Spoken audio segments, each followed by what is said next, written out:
அல்லாஹ் சொல்றான், வஅதஸிமு பிஹப்லில்லாஹி ஜமீஆ. பிஹப்லில்லாஹி ஜமீஆ, நீங்க அல்லாஹ்வுடைய கயிற்றை பற்றி பிடிக்கிறதுல ஒற்றுமையா இருக்கு. வஅதஸிமு, நீங்கள் பற்றி பிடிங்க. எதை பற்றி பிடிக்கணும்? அல்லாஹ்வுடைய கயிற்றை பற்றி பிடிக்கணும்.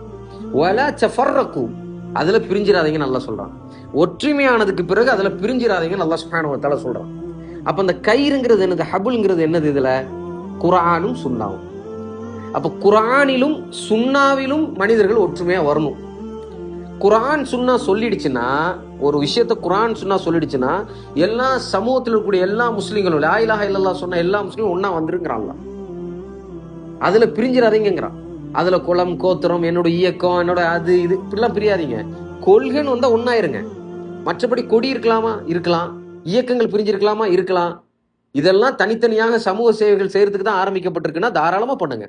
கொள்கையில பிரிஞ்சிடாதீங்க.